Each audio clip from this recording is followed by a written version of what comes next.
Get ready, internet, because I'm about to blow the roof off of Gen 3 discourse. Just hold on a minute. Much better. Look, I'm going to be totally honest with you. If there is a single Pokemon game that I have been completely blinded by nostalgia for, it's Ruby and Sapphire. These are the games that I have the hardest time not looking at through rose-colored glasses, the games that I have the most bias for, shaped by my own experience with them. After all, these were the games that introduced me to the Pokemon community online, and were a major player in the course of my entire life. So, when I went into making this review, I wanted to really challenge myself. I wanted to see if they held up, if they were really and truly as good as I remembered, or if my brain was just making it all up. It's hard to be sure, because these games were not well received when they came out, so I've spent a lot of time blindly defending them throughout the years. People have a lot of common criticisms about these games. 7.8 out of 10, too much water, the enemy teams are dumb and dumb, the motivations behind these things aren't clear, and so what we end up with is a weird game that raises more questions than it answers. But when we at Team Tama began this project, we discovered that a lot of these things make more sense than I ever realized. That despite the fact that Ruby and Sapphire might have flaws that I overlooked in the past, they're so much more misunderstood and maybe even better than I ever knew before. So, what are these games trying to say? What is the missing link that makes this all work? Well, allow me, an intellectual, to explain it to you.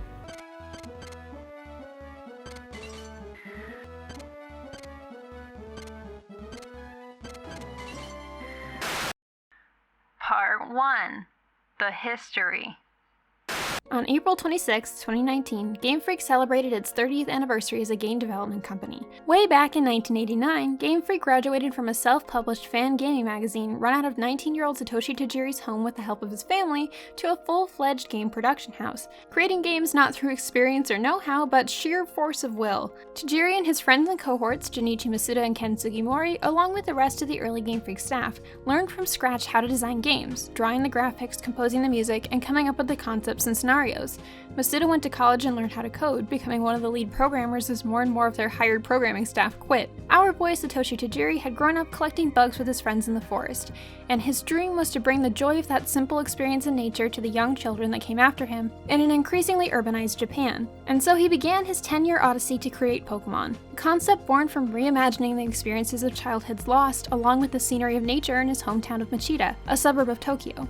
Also in 1989, the same year as Game Freak's incorporation as a company, work began on a series of government construction projects called the Isahaya Bay Land Reclamation. Isahaya Bay is in the western part of the Ariake Sea, a body of water surrounded by Nagasaki, Kumamoto, Saga, and Fukuoka prefectures in Kyushu. Since World War II, Japan has had problems producing enough food to support the 126.5 million people who live on an island just smaller than California. That's roughly 1/3 of the population of the US crammed into a single tiny landmass. The Isahaya Bay project was supposed to be a series of dams and dikes meant to control flooding in the bay, particularly in the wetlands, and allow for more farming, to feed Japan during a time when the economy was doing well and the population was projected to keep growing. The majority of Japan's landscape is uninhabitable sheer mountains and cliffs, meaning space to live and support a roaring economy and millions of people is limited. Land reclamation is the process of creating new land by either raising the elevation of an area by filling it in with materials such as actual landfill, or draining water out of muddy wetlands to dry them out and make them buildable. Literally, it's a process by which an area underwater is transformed into a stretch of dry land. Japan has been reclaiming land for hundreds of years, but it was particularly after World War II that it really took off. Since the construction of Narita Airport, so close to civilian homes, caused massive protests ongoing for decades, land reclamation has become a really popular way to build new structures in Japan.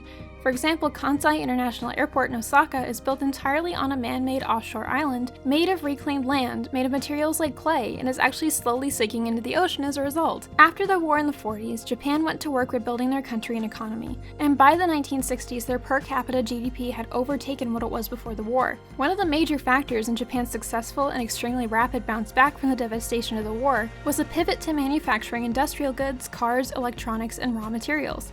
Their advances in manufacturing design made them extremely competitive and able to export produced goods all over the world. However, this all came at a cost to Japan's environmental quality, especially along waterfront areas where a majority of these factories operated. Japan became conscious very quickly of what this was doing to the land, water, and air quality, and especially by the time the 60s rolled around, efforts were underway to curb pollution and restore the environment, and an environmentalist movement took hold. The Isahaya Bay project might have been a necessary step to ensure life could be supported on an island with limited space for food production or commerce, but it also meant the eventual draining of the bay and the destruction of one of the last wetlands in all of Japan. The bay was once one of the world's largest staging sites for migratory birds, and supported a huge amount of biodiversity in fish and mollusks, all of which was wiped out in order to close off the bay to create more farmland. Images of the dike severing water to the bay like a guillotine captured headlines in 1997, and the environmentalist movement in Japan was now highly critical of land reclamation projects. Protesters stormed the bay, desperate for the government to hear their pleas not to destroy the habitats of wildlife in the area.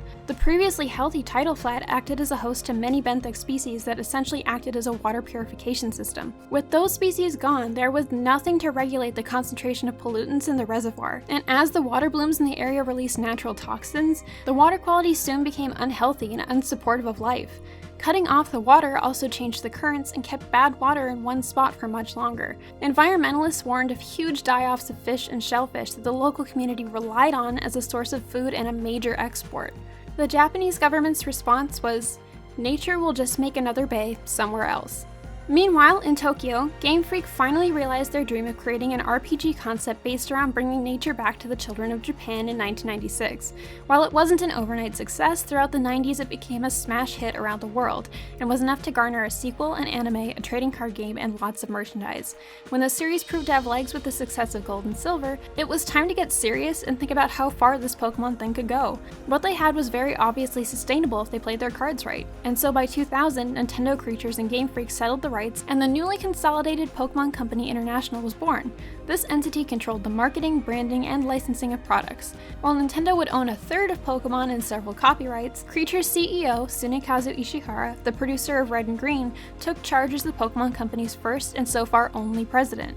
Tajiri, who had directed the first two games, while clearly a creative visionary, was not necessarily the best person to lead a team. Or so I suppose it was decided at Game Freak. So from here on out, Junichi Masuda would be the series' new director. Masuda and Ishihara would control Pokemon for the better part of the next 20 years. Game Freak went into producing the next Pokemon game as their first fully global venture, with a franchise meant to be consumed by kids not only in Japan but around the world.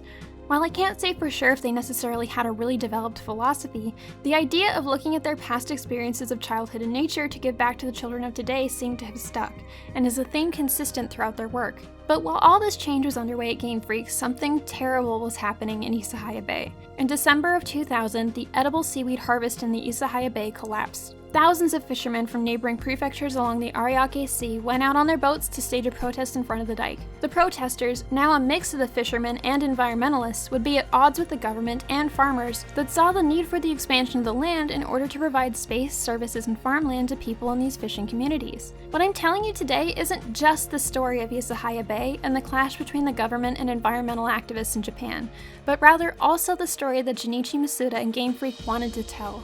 The story of two groups, two teams opposed to one another. The environmentalist pirates concerned with preserving nature and returning the sea to the creatures that live there. The bookish bureaucrats concerned with progress and the expanding of the land. Game Freak wanted to tell children the story of a region called Hoenn. They wanted to contextualize the reality of living in places close to their heart, just like they had done with Kyoto and Tokyo, in a fantastical way so children could experience the world the way they did. This time, they chose to contextualize a place Masuda had been to as a child, Kyushu, the home of the Isahaya Bay. And now we come to the question that Game Freak is facing at the end of the millennium. Their empire is settled, anything can be made and said. They have a megaphone through which to speak to the children of the world, and now their concerns take the stage. What kind of art did they want to make? Whose stories would they tell? What would they teach the new generation of children around the world? This time, they wanted to tell the world about what was happening in Japan, to help children understand the world they inhabit, to relay the existential crisis of living in a country with not enough land while still so dependent on water. It's a shame their story fell on deaf ears. Part 2. What we didn't see.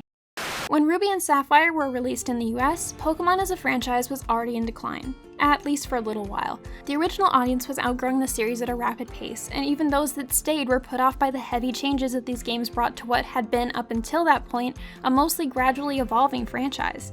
So the original reception of these games was very lukewarm. Many were unwilling to give them a fair shake, and resented the direction that things were going. It was a very lonely time to be a Pokemon fan if you were one of the few that stuck with it. Sometimes people will try to gaslight me and tell me that Pokemon was never unpopular, and sure, it still pulled AAA game numbers even at its lowest, but Ruby and Sapphire did not sell as well as Gold and Silver did before them, nor did they sell as well as Diamond and Pearl did after them. It was definitely a bit of a rut for the series. So when Game Freak hoisted its mighty megaphone to its lips and uttered the words, "Isahaya Land Reclamation," not only was it mostly ignored, but those of us who heard it kind of went, huh? The story of life on a tiny island was just not very relatable to children living in the US, with endless space from coast to coast, in 2002 no less, years before we would start to experience the impacts of climate change in coastal areas with events like Hurricane Katrina. The allegory, the parable about weighing needs and managing environmental resources, went right over our heads. We saw Aqua and Magma as squabbling about nothing. Who would want to replace the land with sea or the sea with land? Who cares? It was so far removed from our reality. But re-examining this game through this framework now, many years on, is extremely revealing. So many details and design choices jump out that I just never noticed before. Starting with the obvious, this was the first time a Pokemon game introduced a more linear, structured narrative driving the player's adventure. Along every step of the player's journey in this game, there's something happening in the world around them to help advance the story and tie into the message of the game, whether it be Team Aqua or Magma themselves, or the environment or the mechanics. Everywhere you look, you'll find parallels to the story of Isahaya Bay, from the macro, Archie and Maxie and their plans for reshaping the world, to the micro, from the people of Hoenn and their commentary on the balance of nature. Even the new features introduced help feed into the overall theme of environmental preservation versus human progress. Everything contributes and ties back into the narrative. There are three major players in the story: the characters, Archie and Maxie, and the region of Hoenn, the land and water itself. Team Aqua and Magma and their leaders Archie and Maxie are pretty clearly not direct analogs to the group involved in the Isahaya Bay conflict. I think that might be a little complicated to try to convey the details of this exact circumstance in a game primarily intended for children. Instead, the two leaders are distilled down to hyperbolic versions of each side, the logical extremes of both ideologies. If the environmentalists have their way and no habitats can be encroached on, the people of Japan won't have enough farmland to feed themselves, leading to death and destruction of life, much like Archie flooding the world. If the bureaucrats have their way fully and convert all of the wetlands into reclaimed land, all life on the coast will die out, and so much of life on land also depends on the sea that it would result in famine and death, much like Maxie causing the sun's rays to evaporate the ocean. I don't think that necessarily the goal was to take the exact center of the argument, but rather to illustrate a cautionary tale of two well-meaning groups talking past one another, unable to see the merit in what the other has to say to the detriment of everyone. It lacks the nuance of the real situation, but works as an entry into environmental politics for a young audience by focusing only on the biggest picture, and in this way can be applied more broadly than just this single conflict. It can serve as a representation of the overall global conflict between progress and environmental preservation. It's easy to take the high stakes of the story for granted, considering it's become something of a cliche in the 18 years since this game was first released, to have the enemy team try to harness a legendary Pokemon. But Game Freak does handle it with care and gravitas this first time around, and does an effective job of making sure that despite the heavy motivations for each team, their actions are consistent throughout the entire game. The legendaries themselves are used as metaphors for the destructive outcomes of either side's ideology, and their backstory, the representation of major natural disasters like earthquakes, eruptions, floods, and typhoons, reflect the real-life dangers that nature presents to the people of Japan. Every single enemy team encounter leads directly into the next, and it all builds up to one larger climax. The entire time, both teams are chasing one singular goal, which is to eventually get access to Captain Stern's submarine in order to reach Kyogre and Groudon, and the only detour they take is at Mount Chimney, which is used purposefully to introduce the conflict between the two teams and make explicit what each side's goals are. The only really noticeably weak part is the resolution. After we leave Archie or Maxie in the middle of the ocean, they never show up again, and we don't get any kind of satisfying de-escalating dialogue with them deciding to change their ways and make up for what they've done. The conflict just stops cold when you catch or fight the legendary. This is fixed somewhat on Emerald, where we get a much longer and more drawn-out climax, and also Rayquaza, the god of middle ground, to show up and teach the two of them to shut up and listen to nature rather than impose their wills on it. It's not reinventing the wheel or anything, but it's all very competent storytelling. All these things build up to one another, nothing is pointless or misdirecting, and considering the fact that they had a very hard time replicating this in the following games, I have to appreciate how clean and concise this all is for their very first attempt. The third option, an antithesis to the extremes of Archie and Maxie, is represented by Hoenn itself as a utopian balance of nature and human prosperity. Every detail from the overall town map design, to the people who live there, to the designs of the cities and routes themselves are all carefully planned and laid out to help communicate this to the player. The map with a small landmass and a giant sea is a representation not only of Kyushu, but of the theme of space and needing to manage natural resources. The contrast of a land very small yet very full of life, and a big foreboding and unforgiving ocean creates a claustrophobic feeling. Too much water indeed. The layout of Hoenn represents something closer to reality, with a few noticeable places where the landmass is bigger than the real-life map of Kyushu, perhaps a hint that some of these cities themselves were built on reclaimed land. Meanwhile, each city serves as a representation of an ideal equal ground, an example of what humans stand to gain from finding harmony with nature and living side by side with it. In Lava Ridge Town, old men and women spend their late years supported by the health benefits of a natural hot spring. In Pacific Log Town, homes float on the ocean waves without disturbing the habitats below them. In Fortree, people live in the trees themselves with Pokémon. And in Verdendorf Town, the clean air helps a sickly Wally improve his health. These things show the player a world where people can benefit from nature without trampling it. The more you zoom in on each area, each community, you start to see the fibers of human lives woven together like little ecosystems. Every major and even minor character has a family. We have the protagonist who has a mom and a dad who both have roles in the game and motivate you to begin the gym challenge, a rival with a father who's the Pokemon professor that sends you both out on your journey of field research and filling out the Pokedex, Wally, who not only has his parents in Petalburg City, but an extended family in Verdendorf Town with stories of their own, a champion with a father who's the CEO of the region's largest company, and many other smaller families along the way. The Windstraits and their son, the cool trainer in Victory Road who give you the macho brace, the little girl whose father runs the pop shop on the beach, the old man whose wife gives you a why not egg, the kid in Fortree with a pen pal across the ocean in Pacific Log. Even these minor characters share ties with one another. There are companies that support entire local communities and provide jobs. There are port towns. There are fan clubs and local culture crazes. Steven, Wally, and your main rival, either Brendan or May, might not be as fleshed out as the characters we're used to these days, but the broader context of who they are and their relationships to other people still makes them feel real. Adding depth to each of these characters through their relationships makes Hoenn feel more populated, and illustrates how each individual relates back to the whole.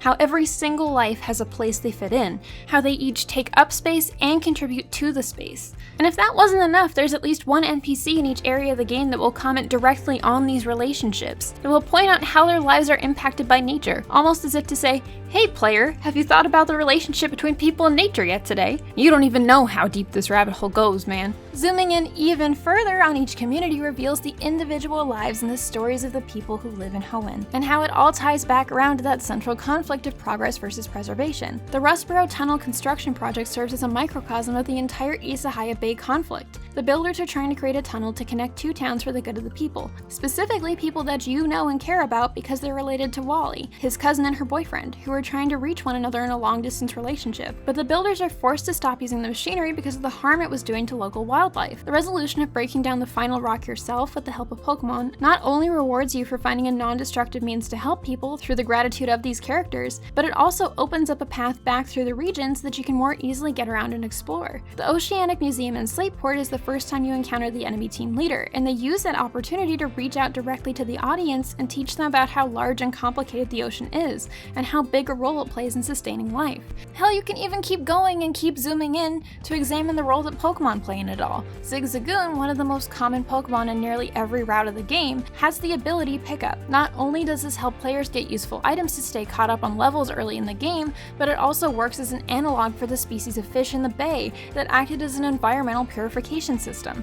Zigzagoon's pickup ability is essentially a Pokemon going around its environment and cleaning it up of pollutants, and then turning those pollutants into useful resources for the trainer through reuse and recycling. Literally, your most useful tool in this game is an ability that teaches players the role of species of wildlife in maintaining the environment. In the bigger picture, each of these small moments of world building come together to contribute to a feeling of denseness. To communicate the existential dread of living on a small island, they could have easily designed Hoenn to be a heavily developed land with skyscrapers and industry, but instead they take advantage of environmental storytelling and minor character dialogue to paint Hoenn as a land filled with rich communities and vibrant scenery. It's a place full to the brim with life, so full it's bursting.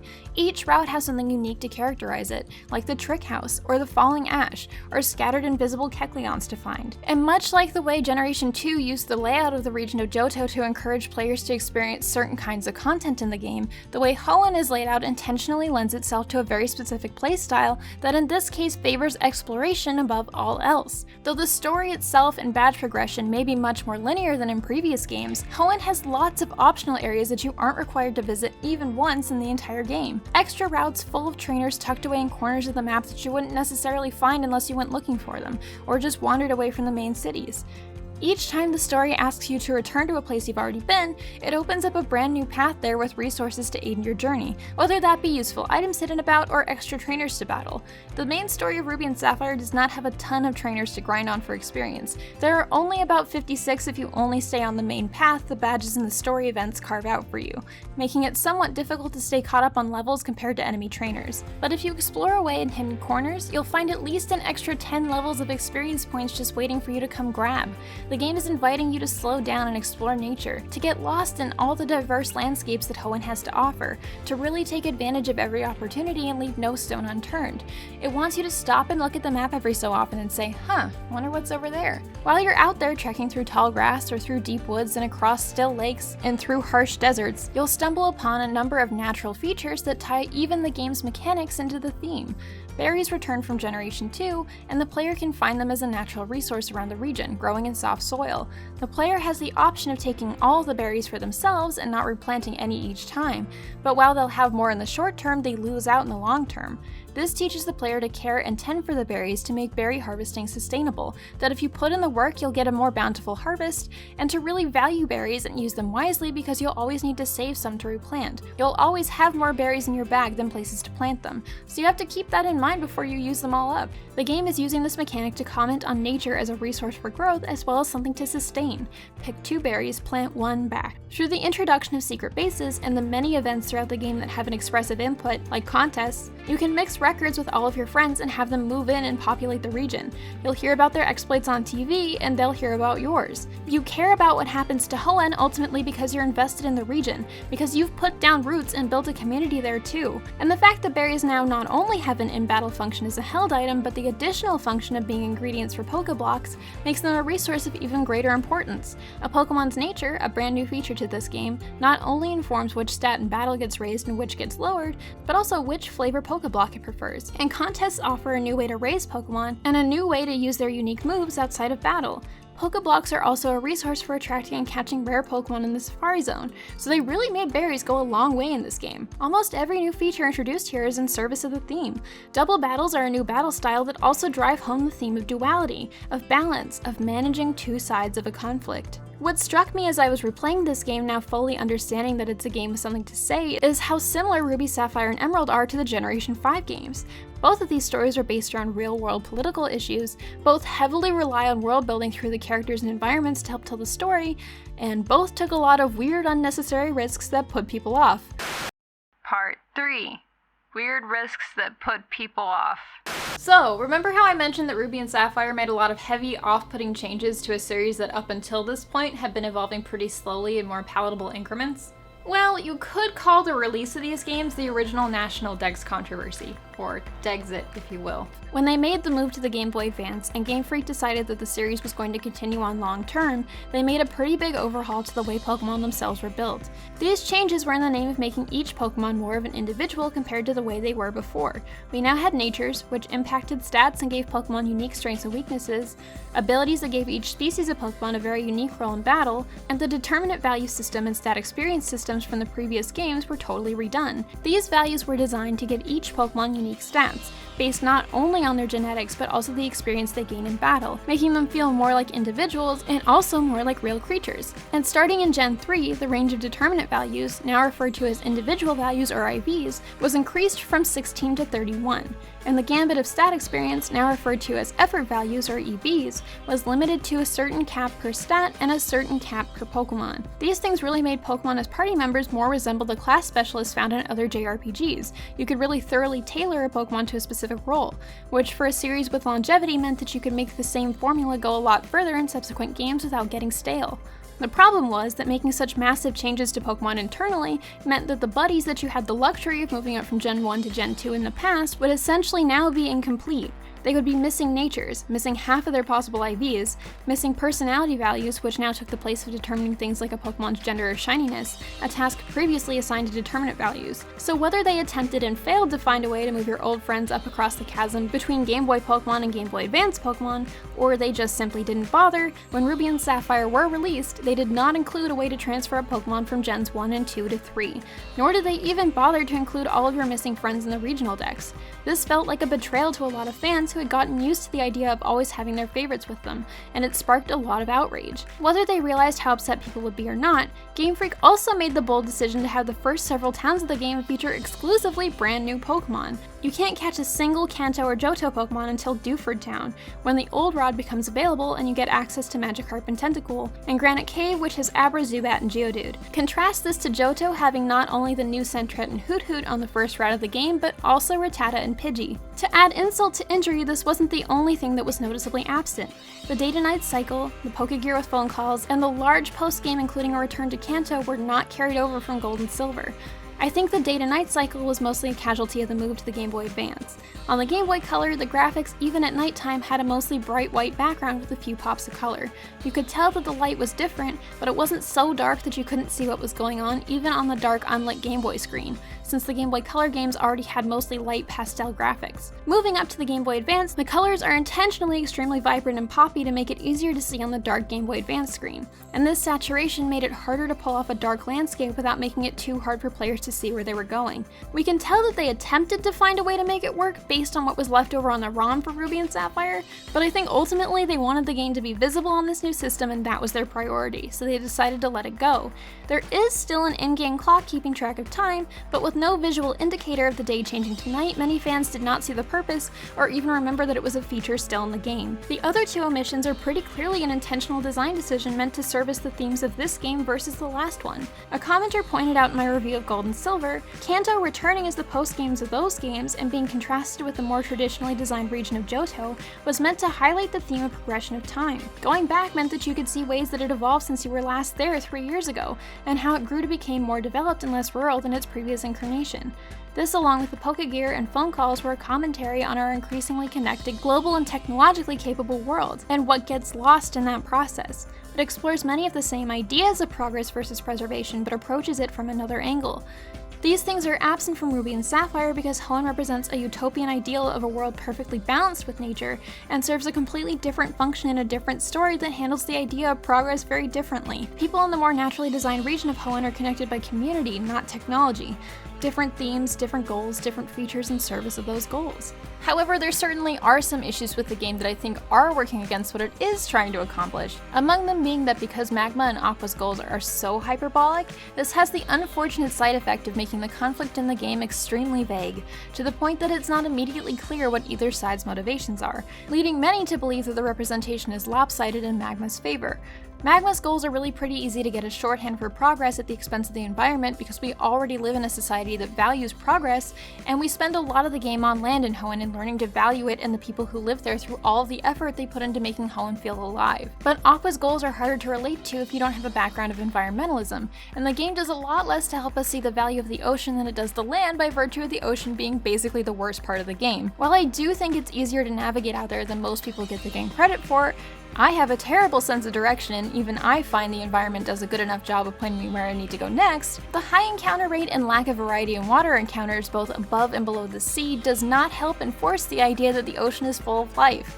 If they had more than 3 kinds of fish and 1 kind of bird out there, it would have really helped drive home Archie's point, especially since Hoenn's regional dex is ridiculously full of water types. Actually seeing some kind of explicit fishing community in the game would have also really helped, as the protests in Isahaya are not just about environmentalism, but the livelihoods and food sources of fishing communities. These games rely a lot on the broader context of the world to help tell the story because of how limited the dialogue is, so small problems like this go a long way in muddying what is otherwise a well-supported message. Thankfully, by the time Omega Ruby and Alpha Sapphire rolled around, they were able to really expand on the character expressions and dialogue to let it carry a lot more of the weight in terms of making us understand these characters and their motivations. So this is something improved on dramatically in the remake. Hilariously, they didn't change a single thing about what spawns in the ocean though. Ruby and Sapphire also are an odd point in the series, where they look and feel more like modern Pokemon games, in that they introduced the structure for how Pokemon function in a way that's more or less still used today, and they also introduced the plot formula that modern Pokemon games still follow. But when you play them, they're definitely still built much more like Gens 1 and 2 than the games that came after them. This is both a good and bad thing. The good is that they're designed much more like a classic RPG than games that came after them, and they retain a lot of the challenge of a more core experience. Ruby and Sapphire aren't afraid to put challenging moments and tricky situations that the player has to come up with solutions for in your path, and it actually does a much better job of using these moments as a teaching tool for the player to learn the ins and outs of the complex battle system more consistently throughout the game than its predecessor. In Gold and Silver, when players ran into a trainer much higher level than them, they had no idea how to counter it other than to stop and tediously grind to match the opponent in levels, because at no point does the game demonstrate how to outplay anyone at a level disadvantage. These games didn't have very developed opponent AI for a majority of the trainers in the game, didn't give them varied or interesting team combinations, and didn't use these trainers to demonstrate different moves and strategies. Ruby and Sapphire, on the other hand, do this at basically every opportunity. Sure, there are just fodder trainers here and there still, but a majority of the trainers in this game do demonstrate different tactics, and actually if they weren't there to show off some of the rare Pokemon in the game, some Pokemon might be virtually erased from the decks entirely. As early as outside Petalburg, we get trainers demonstrating moves like Bide and Focus Energy. We get trainers who show off different Pokemon combinations and how they work together in double battles, and this persists throughout the game.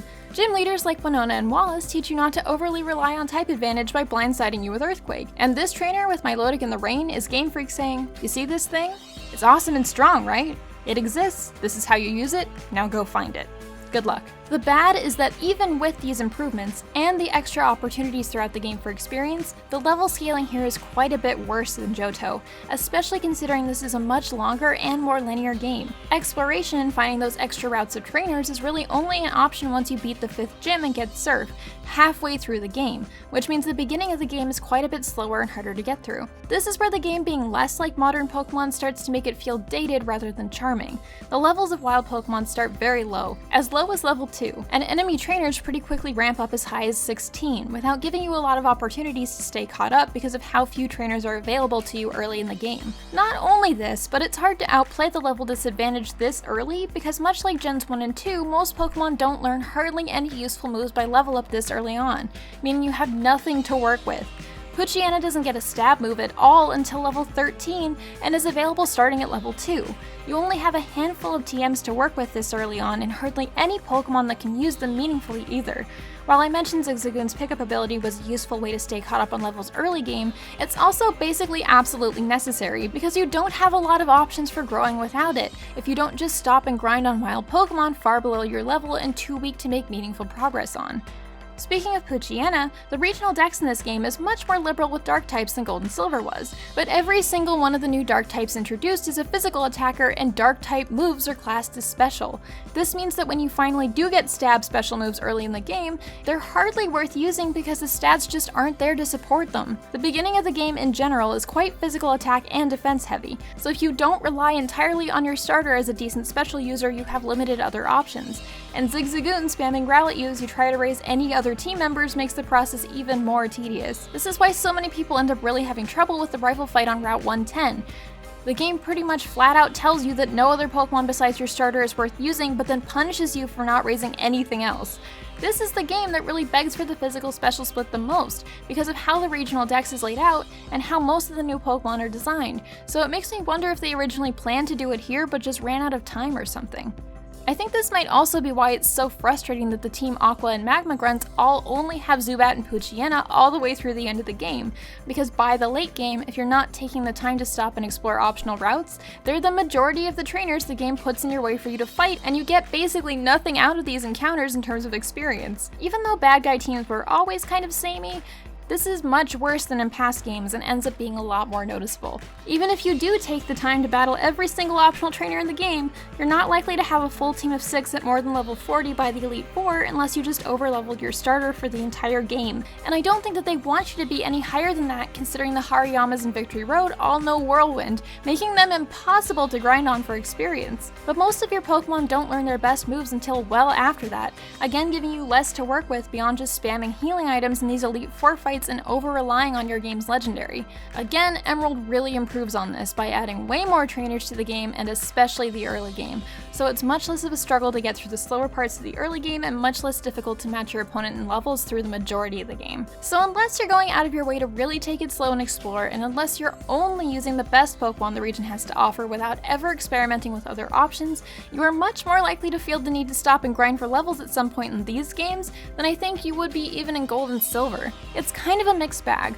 On the one hand, they teach you how to play the game much better, give you more tools to rely on like abilities, and incentivizing exploration as a means for experience suits the game thematically, and by the late game is an effective way to keep up on levels. On the other hand, the regional dex is badly designed to support this in terms of what's available and when and at what level, and the lack of trainers and routes to explore early in the game don't give you enough options to make up for it, making the beginning so much slower and harder than the later game. I hope you like Zigzagoon because you're probably going to need at least one at some point, and if you don't, you're still going to be seeing a lot of it. Another common complaint is the number of HM moves required in this game compared to the last. I know it might not seem like it, but they really only added one new move here, Dive. Both Waterfall and Rock Smash for Gen 2 editions, and Dive is pretty necessary considering the ocean carries such an enormous weight in this game. Not getting to explore inside it would really limit Game Freak's ability to make it an equally important part of the game as the land. In fact, this game actually has the same number of HMs as Generation 2, because they removed Whirlpool to compensate for acquiring yet another Water HM. So you don't actually have a ballooning number of HMs in this game. It's just a common misconception. What I think people are actually noticing is that Rock Smash was mostly optional in Generation 2, and in Gen 3 it's required all the way up through Victory Road, a very difficult part of the game where you really want a full team of 6 ready for battle with all of their moves available to work with. Wally also completely ambushes you here right at the end when your Pokemon are already pretty close to dead. What a power move. So it's not that there are more HMs, it's that basically every single one stays important the entire way through the game, making it less likely that you'll feel comfortable deleting some of the less powerful ones before taking on the Elite Four. Although, to be quite honest with you, the HMs are less of a problem for me here than they were in Diamond and Pearl, because in those games, they were taking the place of other better moves I could be using, and power points were really limited. In this game, none of my Pokemon can even learn anything useful anyway, and this game much more highly encourages using items in battle to help you out. Maybe nobody learns anything in this game because they want you to use TMs, which can be thought of as another limited resource to manage, tying back around into that theme again. So yeah, Ruby and Sapphire are much more of a compromise replaying them now as an adult than I remember as a kid. I think these were the games where I got in the habit of pre-planning my teams before each run, because planning ahead for the more difficult parts of the game, or even breaking the rules and trading yourself a special user for the early game makes this all go a lot more smoothly. Without that, you end up playing through it more or less with the same team every time because of how limiting this all is. But this does also mean that Ruby and Sapphire are much more difficult games than I remember. And as someone who values having roadblocks, having challenges to overcome, to make memorable moments with my team members and build a story together, it has a lot to offer in that regard. It also isn't afraid to stump you, to put questions in your path without providing the answers and leaving it up to you and the community to figure it out. If you're the kind of player who likes a game that's a big project, with lots to learn and study, things you get stumped by and have to puzzle your way through, maybe even the kind of game that relies heavily on communities putting together resources of contributed information like walkthroughs, guidebooks, and wikis, this game is one of those great experiences that's increasingly hard to find these days. I remember as a kid, my neighbors actually checked out a book on Braille from the library to learn it so that they could solve the ancient puzzle and get the Reggies. It's actually really awesome that this game inspired that kind of resourcefulness and willingness to learn new things in children, especially when the message of this game is directly reaching out to them and asking them to understand their world. There are lots of really secretive things in this game that I think are probably unpopular with a lot of players.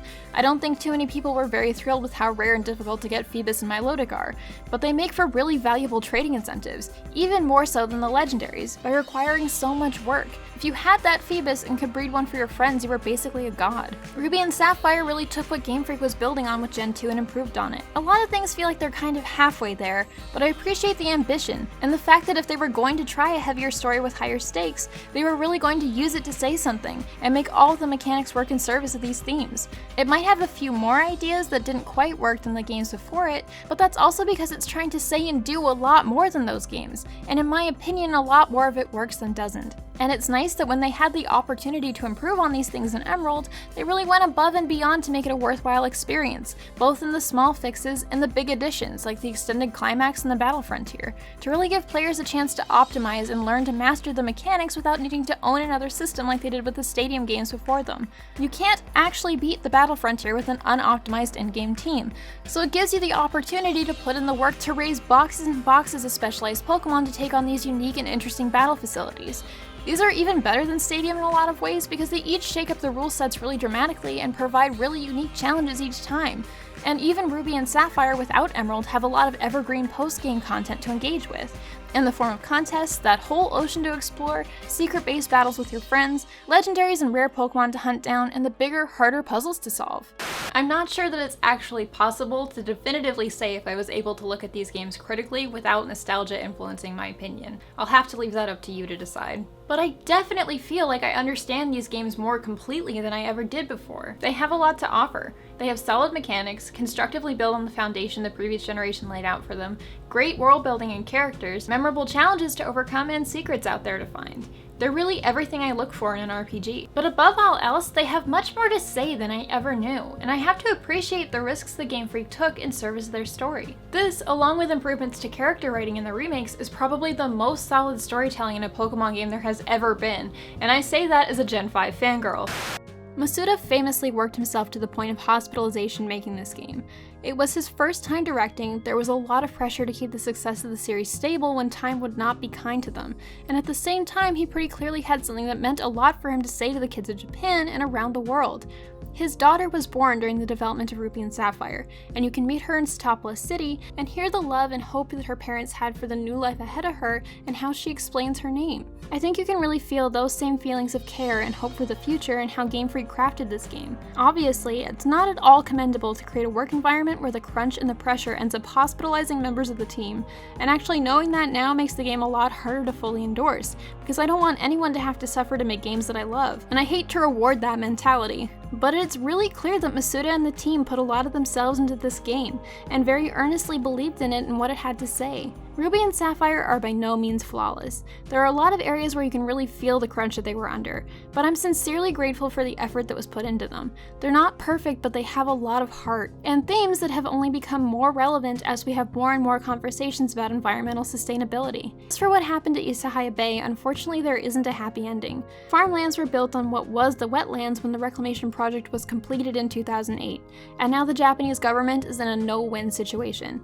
The damage done to the bay costs the fishing industry revenue every year, to the point that the government has to pay out the fishermen in the surrounding areas for loss of income. Meanwhile, the floodgates can never be reopened without wiping out the farmland that these same communities now rely on. The fishermen and environmentalists continue to fight the government in court on this issue to this day, and protests continue.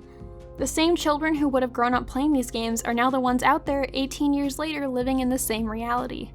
There is a lot to talk about with Gen 3, especially when we get into how they attempted to resolve the National Dex issue, but we'll have to talk about that some other time. It really is the biggest generation of Pokemon there has ever been, so there's so much more to say than I had time for in this video. So you'll have to stay tuned for next time when I talk about Fire Red and Leaf Green and the broader aspects of the Generation 3 Pokemon game.